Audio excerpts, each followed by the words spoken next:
धन्यवाद के योग्य है। महिमा आदर तो उसका है ही, हमारा हम क्या दे सकते हैं उसको, लेकिन हम अपने इस जीवन को जिसको वो चाहता है इसे जब उसको समर्पित करते हैं तो इस जीवन से वो अपनी महिमा करता है। हालेलुया। आप लोगों को वचन मिल रहा है लेकिन आप सुन भी रहे हैं, लेकिन क्या आप उसको अपने जीवन में लागू कर रहे हैं? आप सोचेंगे कि सारी बातें एक ही दिन में लागू करने नहीं कर पाएंगे। जो आपको समझ में आए पहला स्टेप उसको पहले फॉलो कीजिए, दूसरे स्टेप को फिर दूसरे। जब आप पहला स्टेप फॉलो नहीं करेंगे तो दूसरा कभी नहीं कर पाएंगे। तो स्टार्ट फ्रॉम फर्स्ट स्टेप, पहले कदम से शुरू करें। और आपके हर एक के जीवन में पहला कदम अलग अलग है, दूसरा भी अलग अलग है। तो आप कौन से लेवल पे हैं, आप अपने हिसाब से अपना कदम आगे बढ़ाएं।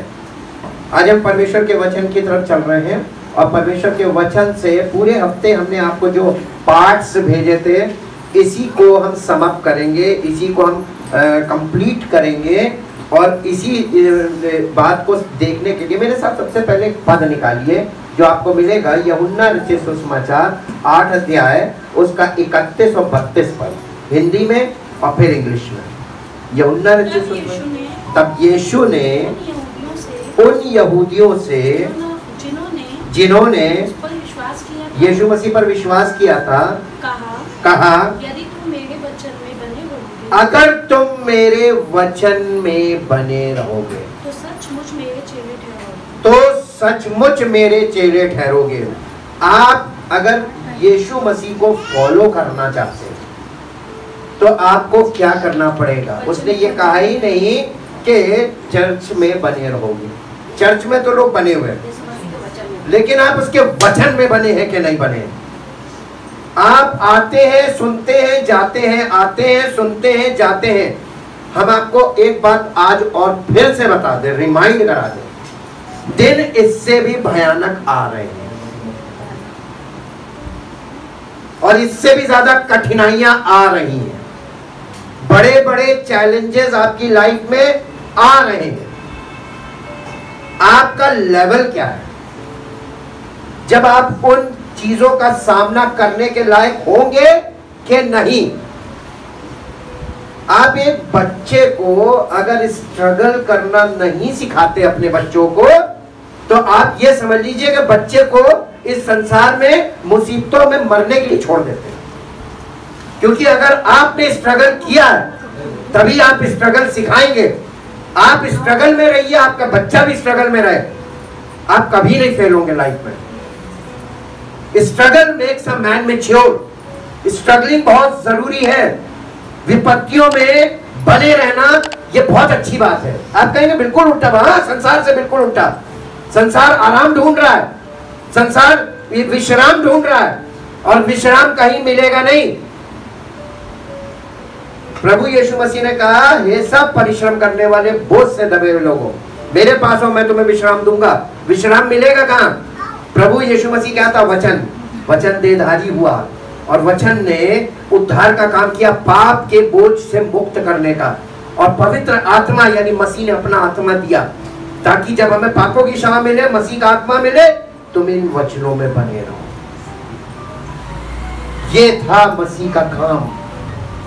सुसमाचार यही है कि विश्राम इसी में मिलेगा और इसी में तुम्हें मजबूती मिलेगी। तभी मजबूती होगी, तभी विश्राम मिलेगा। आप अगर किसी मंजिल तक नहीं पहुंचे हैं, आपको विश्राम नहीं मिलेगा। स्ट्रगल कब तक करना चाहिए? जब तक मंजिल ना पाए। और अगर मंजिल मिल गई है नहीं, तब आपको स्ट्रगल करना उस मंजिल में बने रहने के लिए। आपने मकान बना लिया, उस मकान को बनाए रखने के लिए आपको स्ट्रगल करना पड़ेगा। और लोग दुनिया में मालूम क्या सोच रखते हैं, मैंने इतना कमा लिया और ये मकान बना लिया और ये कर लिया, अब चैन से खाऊंगा पीऊंगा। कभी चैन नहीं मिलेगा, सब चला जाएगा। जितना तुमने बनाया है ये सब 2 दिन में मिट्टी में मिल जाएगा। और वो समय है, मिट रहा है लोगों का, सबका मिट जाएगा, बचेगा किसी का नहीं। कमाओ, कितना कमाओगे?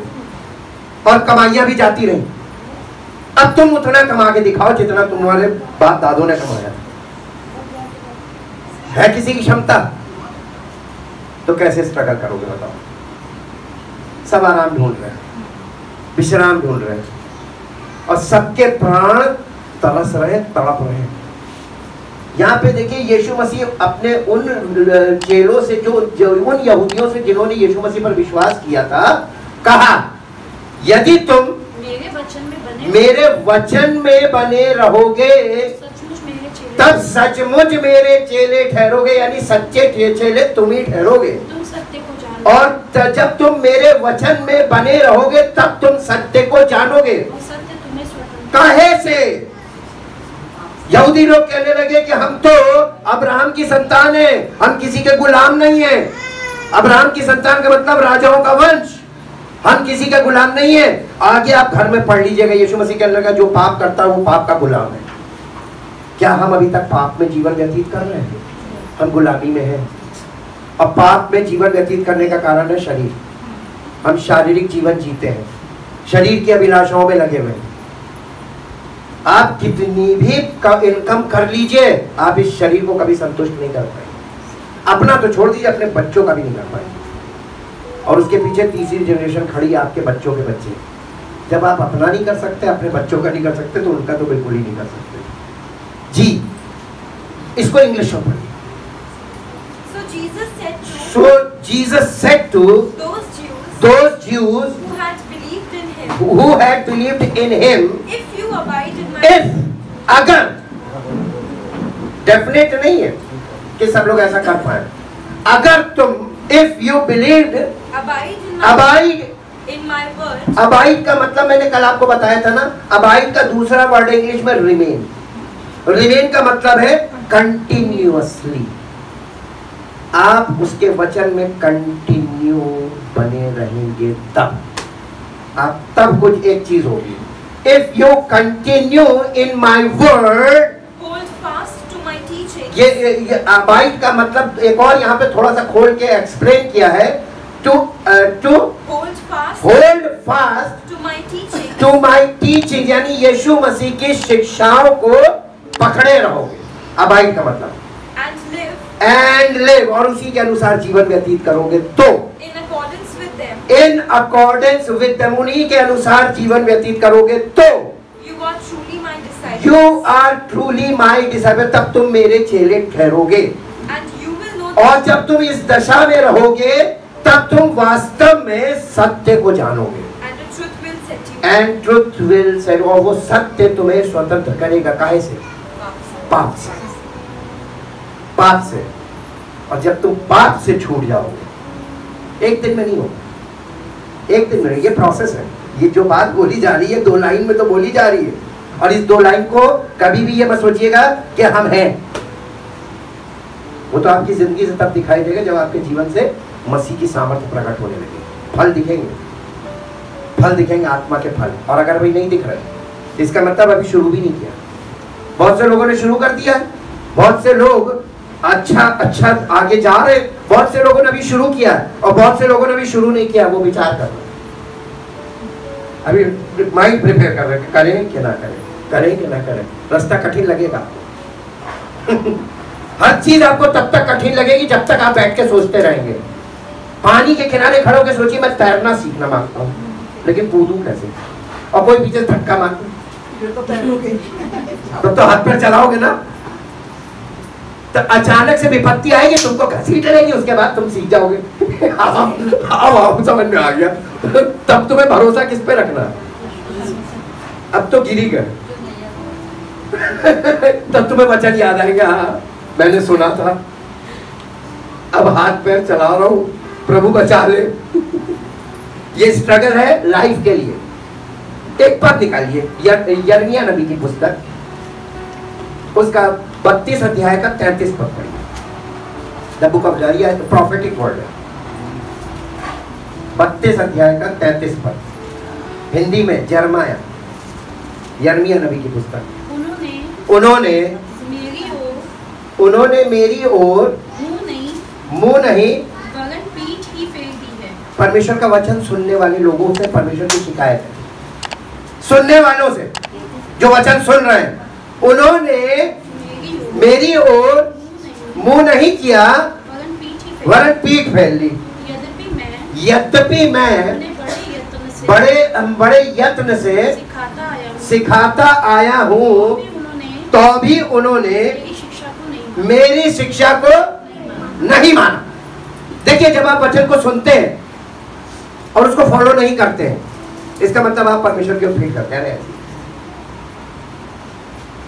यह अनादर है। ना सुनना अनादर है और सुनकर ना मानना दोनों अनादर है, दोनों बराबर। इससे अच्छा ना सुनो, नहीं सुनोगे तब भी सजा कि तुम्हें मिला तो तुमने उसका अनादर किया, और सुना और नहीं माना तब भी अनादर कि तुमने सुना और इधर से सुना इधर से निकाल दिया। दोनों कंडीशन में सजा किसको मिलेगी? यत्न से आप तक पहुंचाना। परमेश्वर की कोशिश है आप तक वचन पहुंचे, और आपकी कोशिश होनी चाहिए कि ये जो आया है इसको हमें क्या करना चाहिए। सीरियस जी, ये इंग्लिश में पढ़ दीजिए। And they have turned their backs. And they have turned their backs to me, and not their faces. And not their faces. Though I taught them persistently. Though I taught them persistently. Yet they would not listen. They would not listen. And receive instructions. And received instructions. Instructions का मतलब क्या होता है? Instructions का मतलब निर्देश, guideline, guidance. Corona ने आके इस पूरे देश में एक ऐसी धारा शुरू कर दी जो इससे पहले नहीं थी। आज हर पूरी दुनिया में सब कंट्री आजाद है, लेकिन हम आपसे पूछ रहे हैं कि क्या आप आज आजाद हैं? नहीं। प्रोटोकॉल का मतलब होता है गाइडलाइन। आपको गाइडलाइन फॉलो करनी पड़ेगी, और आज पूरी दुनिया में लोग कहां फेलियर हो रहे हैं? To follow the guideline. Nature में ही नहीं है, कोई मानने को तैयार नहीं है। और लोग कहते हैं क्या इसके बाद तीसरी लहर आएगी? कितने लोग गाइडलाइन मान रहे हैं? कितने मान रहे हैं बताइए? मुश्किल से 10% मानते होंगे जो जागरूक लोग हैं। जैसे परमेश्वर के वचन में भी बहुत से जागरूक लोग हैं जो मान रहे हैं। भैया दिल्ली जैसे शहर में मैं गई, बंगला साहिब गुरुद्वारे में बाहर से भागा, इतनी भीड़ थी, कोई मास्क नहीं, कुछ नहीं, आदमी कहीं नहीं। तो गाइडलाइन नहीं मानेंगे, गाइडलाइन जो आपको दी जा रही इंस्ट्रक्शंस फॉलो नहीं करेंगे, तो रिजल्ट क्या होना चाहिए आपके हिसाब से? आप बताइए खुद। चौथी पांचवी सब लहरें आई। अभी तो लहर पे लहर आनी है, और ये म्यूटेशन भी इसीलिए हो रहा है क्योंकि गाइडलाइन फॉलो नहीं की जा रही। वो तो फिजिकल बात, चलन दो, अभी तो शुरू हुआ है। अब आपसे एक बात पूछते हैं, यही चीज स्पिरिचुअली, यही फॉल्ट स्पिरिचुअल है। आपके पास रोज गाइडलाइन पहुंचती है, आप अनादर कर रहे हो कि आदर कर रहे हो, अपने दिल से पूछना, और उसके बाद परमेश्वर से कुछ एक्सपेक्ट करना कि वो करेगा कि नहीं करेगा। तुमने उसकी नहीं सुनी, तुम्हारी नहीं सुनेगा। तुमने उसकी नहीं मानी, तुम्हारी नहीं मानेगा। ये उसका वायदा है। वो कहता है कि मैं सीधे के लिए सीधा हूं और मैं टेढ़े के लिए तिरछा बन जाता हूं। हाँ, परमेश्वर को लोगों ने भी नहीं समझा है, बहुत भयानक चीज है। इतना प्यार करता है, इतना प्यार कि आपको समेट ले, अपना बेटा बना ले, तो सब कुछ आपको दे दे, लेकिन इतना नाराज हो जाए अगर आप उसके खिलाफ गए तो मिटा देगा। ये उसने बोला है वर्ड्स में, अपने वचन में, और ये पूरी दुनिया को वो मिटाई इसलिए रहा, because of sin, sinful nature. इंसान अपने पे अड़ा है तो वो भी अपने पे अड़ा। आ लड़ने कुश्ती। एक पद निकालिए जो आपको मिलेगा, दूसरा तीमुथियुस 3 अध्याय उसका 16 और 17 पद, हिंदी में फिर इंग्लिश में। दूसरा तीमुथियुस, हर एक पवित्र शास्त्र परमेश्वर की प्रेरणा से रचा गया है, और उपदेश और समझाने और सुधारने और धर्म की शिक्षा के लिए लाभदायक है, ताकि परमेश्वर का जन क्या बने? सिद्ध बने। सिद्ध का मतलब होता है फुली मैच्योर, कंप्लीट करे उसको जी, और हर एक भले काम के लिए रेडी हो जाए। तत्पर का मतलब रेडी हो जाए। क्या आप हर भले काम के लिए रेडी हैं? नहीं। कोई अपनी भलाई, अपने को छोड़ कोई किसी की भलाई नहीं चाहता जी। अब इसको ये 16 हो गया, 16-17 दोनों इंग्लिश में पढ़िए। एवरी स्क्रिप्चर, जब यहाँ लिखा है हर एक पवित्र शास्त्र, इसका मतलब ये नहीं कि पूरी दुनिया में जितनी रिलीजियस बुक्स हैं उनको नहीं बोल रहा है। पहला कंफ्यूजन ये मिटा दीजिए।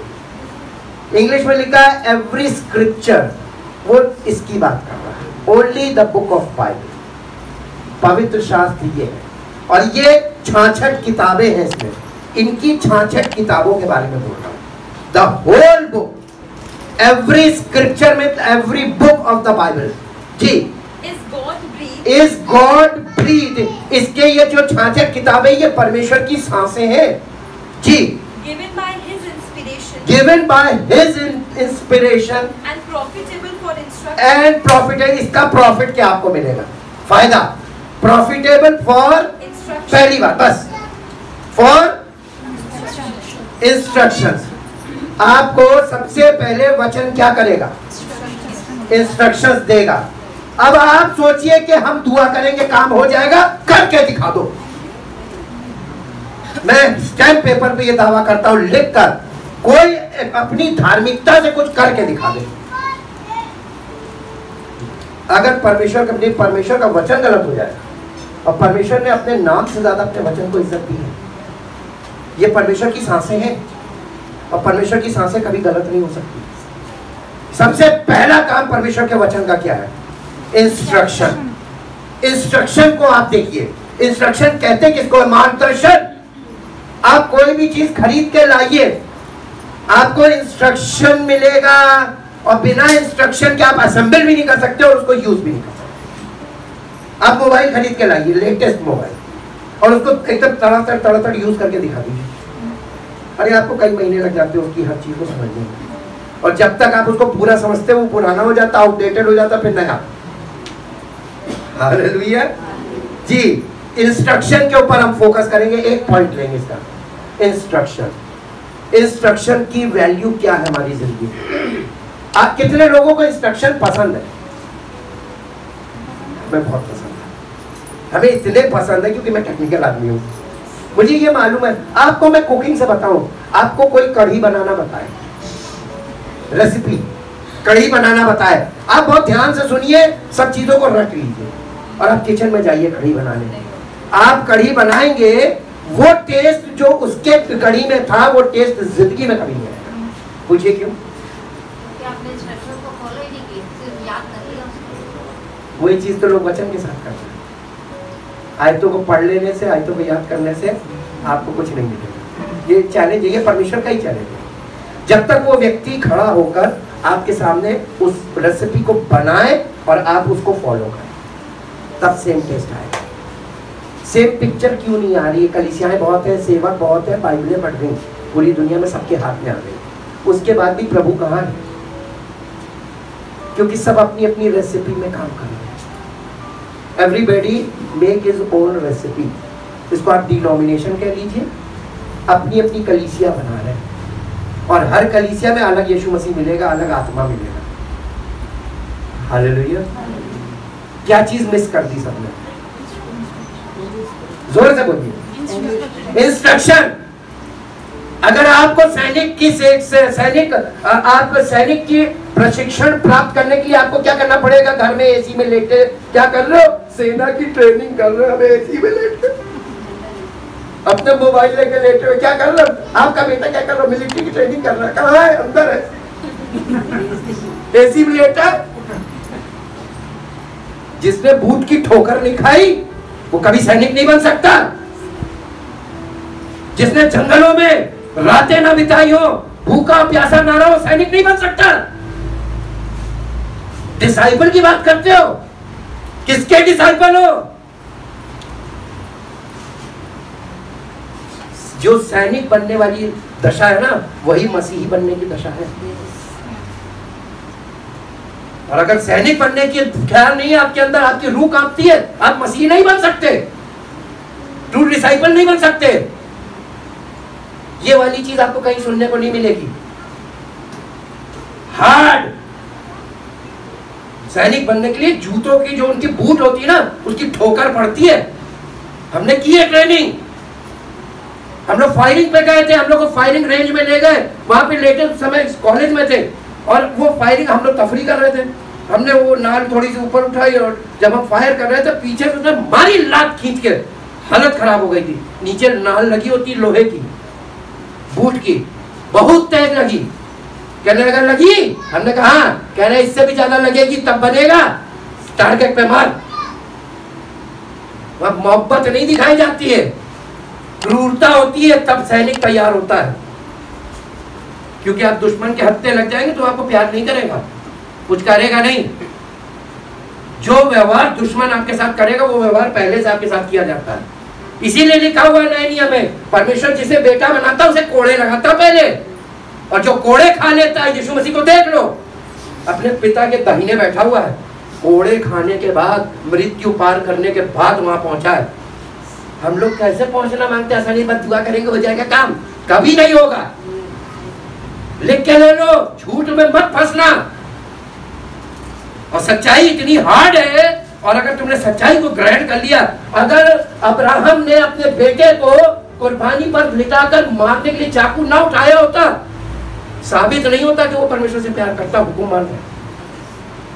केवल उसने चाकू उठाया ही था बेटे को मारने के लिए। कितना क्रूर बन गया था एक बाप परमेश्वर की आज्ञा मानने के लिए। क्या आप इतने क्रूर बन सकते हैं? और अगर नहीं बन सकते तो आप परमेश्वर की संतान नहीं बन सकते, उसके बेटे नहीं बन सकते। आपको चाहिए सब कुछ और वो देने को भी तैयार है। परीक्षा पास करके दिखा दो कि तुम कितने क्रूर बन सकते हो, अपने विषय में, अपने शरीर के विषय में और अपने बच्चों के विषय में। स्ट्रगल करो और स्ट्रगल कराओ। अगर बच्चे को स्ट्रगल नहीं सिखाया तुम्हारे बाद वो मर जाएगा, क्योंकि वो आने वाली चीजों, आने वाले समय को झेल नहीं पाएगा। आप पैसा कितना भी छोड़ जाओगे, वो पैसा उसके लिए बेकार, क्योंकि वो विपत्ति को देखकर डर जाएगा, डिप्रेशन में जाएगा, मर जाएगा। और ये हो रहा है क्योंकि माँ बाप ने बच्चों को पोसा कैसे मालूम है? रुई के फायदे। मेरे बच्चे को चोट न लगे, मेरे अरे गिरता है,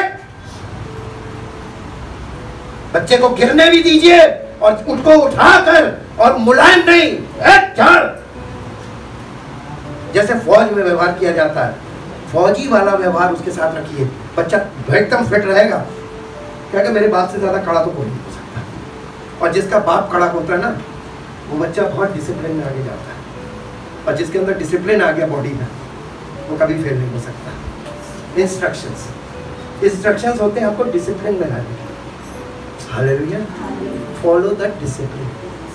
एक पद निकालिए, यहाँ कहाँ पे थे हम लोग? एक पद निकालिए मेरे साथ जरा, हम इसके और अच्छे उसमें जाते हैं। भजन संहिता 32 अध्याय का 8 पद। भजन संहिता 32 अध्याय 8 पद। जी जल्दी से, हिंदी में, इंग्लिश में। मैं तुझे बुद्धि दूंगा। कौन कह रहा? परमेश्वर। परमेश्वर कह रहा मैं तुझे बुद्धि दूंगा। बस परमेश्वर बुद्धि दे दे, बाकी तो मैं कर लूंगा। बिजनेस करना मुझे आता है, मुझे बुद्धि दे दे, कौन सा करूँ, बाकी तो मैं कर लूंगा, मैं तो एक्सपर्ट हूँ। किससे कह रहे हो कि मैं एक्सपर्ट हूँ? जो पूरी दुनिया चला रहा है ना, उसको मत सिखाना। वो कौन है? कितने लोग जानते होंगे परमेश्वर को? इसीलिए तो सब अपनी अपनी बुद्धि चला रहे हैं। इसीलिए सब अपनी अपनी बुद्धि चलाओ उसी के सामने। मैं तुम्हें बुद्धि दूंगा, ये तो आपको सिर्फ इंफॉर्मेशन है, इसके बाद पढ़िए। और जिस मार्ग में तुझे चलना होगा, इसका मतलब क्या होगा? इंग्लिश में क्या लिखा है? I will instruct you. और उसके इंस्ट्रक्शन से लोग भागते हैं, क्योंकि वो फौज वाली ट्रेनिंग वाला माहौल है। पहले एक बार उसके हत्थे चढ़ जाओ तो पहले तो वो तुमको, तुम्हारे अंदर का सारा वो डर, सारा वो घबराहट, सारा वो ये जो डिप्रेशन की स्पिरिट है ना, उसको पहले निकालेगा। कैसे निकालेगा? तुम्हें और भयानक डर में ले जाएगा परिस्थिति में। जा, धक्का दे देगा, जैसे समुद्र के किनारे तैरना नहीं आता, मारे धक्का, जा कूद। और उसके बाद खड़े होकर कहेगा डूबने नहीं दूंगा, मरने नहीं दूंगा, मार हाथ पैर जितने मारने तुझे। आपका डर निकालेगा। जब आप बच्चे को, किसी को साइकिल पर बैठा के धक्का दे दीजिए पहली बार, उसको आती नहीं चलानी, क्या होगा? उसके बाद क्या होगा? रोएगा। रोएगा, अच्छा बेटा कल से बच्चा चल घर चल। जीवन में कभी नहीं साइकिल सीखेगा। आपने उसके डर को ही बलवंत कर दिया। उसको कहिए बैठ, गिरने से डर खत्म हो जाता है। क्या अच्छा इतनी चोट लगी थी, चल कूदा। फिर उसको हिम्मत दीजिए। जब कोई व्यक्ति गिरता है ना, उसको पुचकारिए मत, उसको घाट तरीके से बोलिए फिर से बैठो, हिम्मत दीजिए।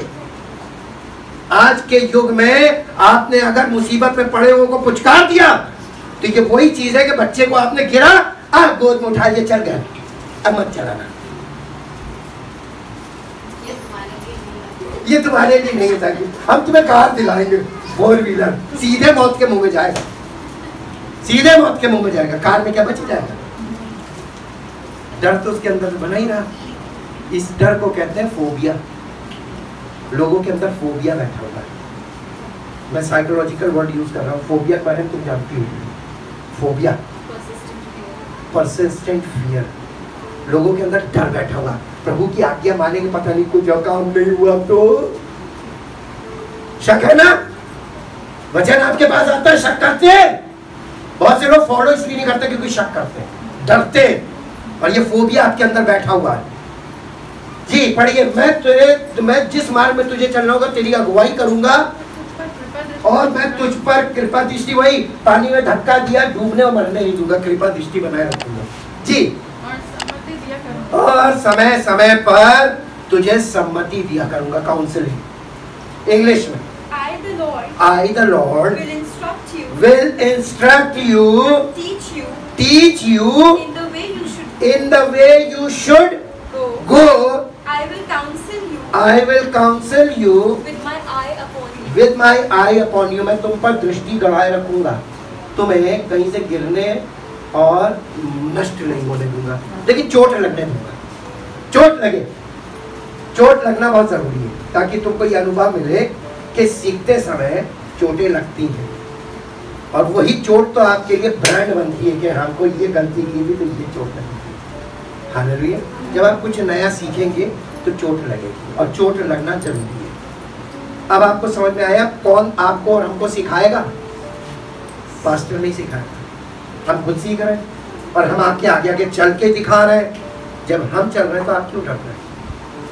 आप पवित्र आत्मा की जो निर्देश है उनको फॉलो करना शुरू कीजिए।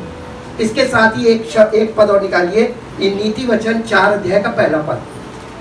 नीति वचन 4 अध्याय पहला पद, हिंदी एंड इंग्लिश।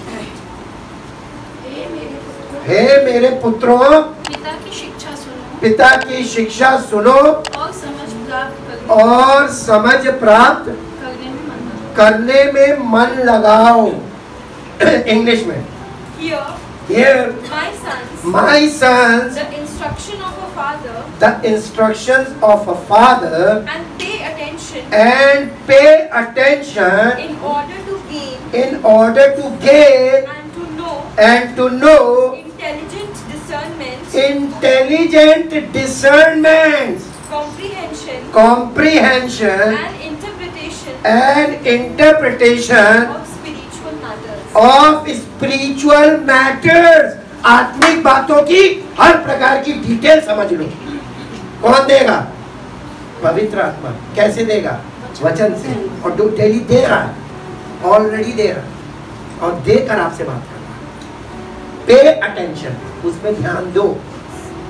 जी, इसके साथ एक पद और निकालिए जो आपको मिलेगा, नीति वचन 19 अध्याय का 20 पद।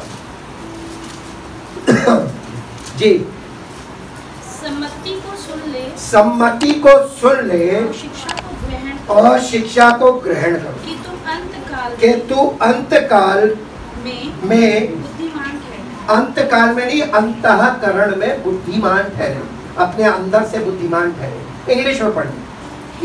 Hear counsel, receive instruction and accept correction, that you may be wise in the time to come. भविष्य के लिए आपको अभी से तैयार होना पड़ेगा। 21वीं सदी आपके सामने आ रही है, या आएगी बहुत कठिनाई के साथ, क्योंकि ये सदी जो होगी ना, ये उन्हीं वही लोग इसमें जी पाएंगे जो इंस्ट्रक्टेड होंगे बाय द लॉर्ड। इसीलिए कहा है ना, प्रभु का वर्ष आ रहा है। उसकी सेकंड कमिंग का मतलब वो समय आ रहा है कि प्रभु के लोग राज्य करेंगे और बाकी सारे जो ऐसे ही ऐसे वाले हैं आज वाले, ये सब नष्ट हो जाएंगे। क्या आप नष्ट होना चाहते हैं? क्या आप आने वाले युग के लिए तैयार होना मांगते हैं? आपको डेली भेजा जाता है,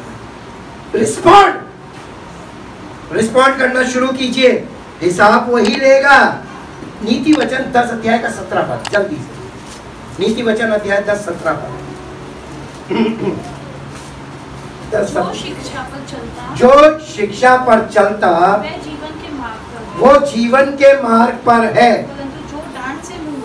परंतु जो डांट से मुंह मोड़ता है वो भटकता है। आज वो लोग जो आज यहाँ पर डांट सुन के भाग जाते हैं, कट ऑफ हो जाते हैं, वो भटक रहे हैं। लेकिन जो शिक्षा को सुनता है, डांट को सुनता है और शिक्षा को ग्रहण करता है, वो जीवन के मार्ग पर बना रहेगा। इंग्लिश में He who keeps instruction, heeds instructions and correction is not only himself in the way of life, but also is the way of life for others. and जो व्यक्ति जीवन के मार्ग में चल रहा है इंस्ट्रक्शन के साथ, वो खुद ही जीवन नहीं पाएगा, उसके द्वारा बहुतों को जीवन मिलने लगेगा, बहुत से लोग उसको फॉलो करने लगेंगे। जी, and he who neglects and refuses reproof not only himself goes astray, but also causes to err, and is a path toward ruin for others. दूसरों को, जो इस मार्ग से डांट सुनकर भाग जाता है, खुद भटकता है और दूसरों को भी भटकाता है। फॉल्स टीचर ऐसे निकलते हैं, जो परमेश्वर की डांट नहीं झेल पाते, उस मार्ग की कड़ाई को छोड़ के भाग जाते हैं, डिसिप्लिन फॉलो नहीं करना मांगते, वो दूसरों को भी अनडिसिप्लिन वे में खड़ा कर देते हैं। आप फॉलो किसको कर रहे हैं? हार्ड टीचर होना चाहिए इंस्ट्रक्टर, और हार्ड इंस्ट्रक्टर होगा, हार्ड मार्किंग करेगा, तो आप हमेशा टॉपर ही रहेंगे, क्योंकि आप आगे भागेंगे। लास्ट में एक वर्ष पढ़ेंगे, नीति वचन 8 अध्याय 32 से 36। 32 से 36। इसलिए हे मेरे पुत्रों, मेरी सुनो, क्या ही धन्य है वे जो मेरे मार्ग को पकड़े रहते हैं। शिक्षा को सुनो और बुद्धिमान हो जाओ, उसके विषय में अनसुनी ना करो। क्या ही धन्य है वो मनुष्य जो मेरी सुनता, वरन मेरी डेवड़ी पर प्रतिदिन खड़ा रहता, और मेरे द्वारों के खंभों के पास दृष्टि लगाए रखता है। यहाँ पे परमेश्वर के द्वार का जो खंभा है, वो है परमेश्वर का सेवक। अपोस्टल्स को बोला गया है पिलर्स, तो परमेश्वर के जो सच्चे सेवक होते हैं वो खंभा है, वो खंभों पर दृष्टि लगाए रहता है, सेवक के ऊपर, सच्चे सेवक के ऊपर। आज मुझे वचन मिलने वाला जी, क्योंकि जो मुझे पाता है वो जीवन को पाता है, और यहोवा उससे प्रसन्न होता है। परंतु जो मेरा अपराध करता है वो अपने ही पर उपद्रव करता है।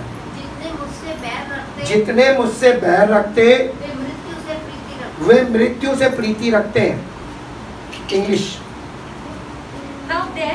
Now therefore listen to me, O you sons, for blessed, happy, fortunate, to be envied are those who keep my ways. Hear instruction and be wise, and do not refuse or neglect it. Blessed, happy, fortunate, to be envied is the man who listens to me, watching daily Sunday watching daily at my gates. जी, waiting at the posts of my doors, waiting at the post of my doors. for whoever finds me For whoever finds me wisdom finds life and draws forth and obtains favor from the Lord. But he who misses me or sin against me wrongs and injures himself. All who hate me love and court death. Thank you Jesus. परमेश्वर हमें वचन क्यों दे रहा है? हमें जीवन के मार्ग की बातें क्यों दी जा रही है? ताकि हमको उस योग्य बनाए कि आने वाले समय की सारी चैलेंजेस के लिए हम तैयार हैं। Thank you. परमेश्वर हमें प्रिपेयर करना मांग रहा है। जब हर साल आपको ये बताया जा रहा है कि अब इससे भयानक होने वाला है, उसके साथ साथ आपको उस भयानक स्थिति के लिए तैयार भी तो किया जा रहा है। ये जो आपको टीके लग रहे हैं, काहे के लिए लग रहे हैं? ताकि आपको कोरोना को हम मार नहीं सकते हैं, लेकिन उससे बचाव के लिए किया जा रहा है कि आपको उसके खिलाफ मजबूत किया जाए। वही काम तो परमेश्वर कर रहा है। परमेश्वर आपको, आपके सोल को, आपकी आत्मा को और आपके शरीर को, देह प्राण आत्मा तीनों को ऐसा करके तैयार करना मांग रहा है कि आने वाले चैलेंजेस के लिए तुम ऐसे तैयार हो कि तुम्हें लगे कि अरे कुछ भी नहीं है, ये मेरे लिए इतनी समस्या तो कुछ भी नहीं। Thank you. परम पिता परमेश्वर, हम आपका दिल से धन्यवाद करते हैं आपके इंस्ट्रक्शंस के लिए, जो आप अपने वचन के द्वारा हम तक पहुंचाते हैं, और ये कार्य आप पवित्र आत्मा के द्वारा हमारे बीच में करें, ताकि प्रभु हम इन वचनों को सुनकर इस पर इतना फोकस करें कि यह वचन हमारे जीवन में पूरे हों और हम इन वचनों के अनुसार तैयार हों, ताकि प्रभु हर चैलेंज हमारे लिए छोटा ठहरे। हर चैलेंज को हम ऐसे फेस कर लें जैसे हम छोटी छोटी समस्याओं को फेस करें, छोटे छोटे मसलों की तरह इनको फेस करें, ताकि प्रभु हमारा जीवन जयवंत जीवन हो और आपकी महिमा का कारण। धन्यवाद के साथ इस प्रार्थना को आपके इकलौते पुत्र प्रभु यीशु मसीह के नाम से आमीन। Thank you.